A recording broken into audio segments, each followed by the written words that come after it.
Alright, good morning. Yes, ako po si Kiko Javier and we have a very important training.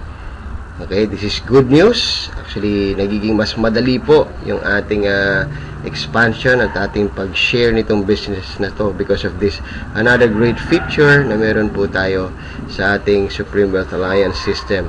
Ito po yung tinatawag na activation codes, no? So, yun po yung pag-aaralan natin ngayon. Paano ba gagamit ng activation code? Paano magpa-activate ng member using activation codes?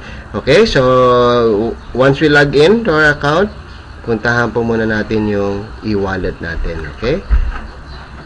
Ayan. So make sure po meron tayong $55 para makabili ng activation code. So kung titignan nyo po rito sa account ko, meron pa akong balance sa $295 at pwede ako makabili ng 5 activation codes, no?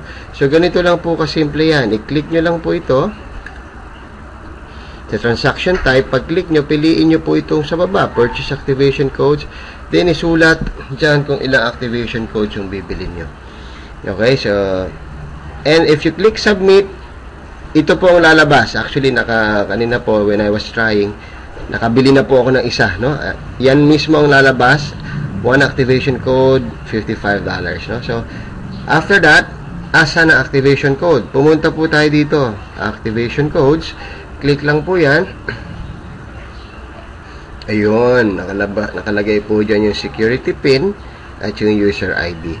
Take note of this ID and pin. Ito po yung papagamit natin dun sa incoming member. Okay, yung bagong papasok, kailangan ibigay nyo po itong dalawang batch of numbers na to. Okay, so mag-example po tayo actual. Alright, so meron po tayong sa sign up. Okay, pinayagan po ako na gawin ito ng aking kaibigan. Isa-sign up po natin yung kanyang prospect. Napapasok na po, ano? So assuming gagamitin ng security pin o yung activation code na we just purchased. By the way, hindi po limited ang activation code sa sariling downline. Okay? It could be your crossline, it could be your upline, it could be anybody. No? So, pwede pong ipagamit yan kahit kanino. Kaya nga po, pakiingatan din. Alright? So, ito po yung account ng aking bagong pasok na member na si Ma'am Sonia. Okay? She's from Australia actually. Sonia Luberio, one of our very good leaders from Australia.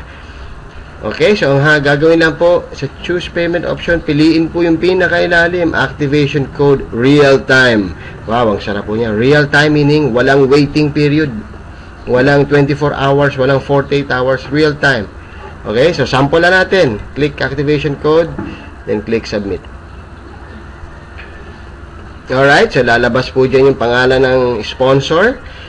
Okay, of course, si Sonia Luberio. Then, ilagay na po natin yung username ng ating bagong member na papasok. So, gusto ko po actual na sample. Makita nyo po, ano? Okay, ano po yung pangalan? Maria Taylor. She's also from Australia. Alright, then, the email. Yung member's email, password. Alright. Ayan. Dito na po, hihingi na po yung user ID and security pin. Yun po yung una nating nakita nyo po kanina, no? So, which is sinulat ko na rin po. So, this is the user ID and this is the security pin. Okay. Then, click submit. Bilang po tayo ng 3 seconds and thank you for submitting your payments. Okay, it will say here, it will be verified, pero sa totoo po, it's already activated. Okay? So, maraming salamat po and hope to see you sa susunod po na training video. God bless everyone.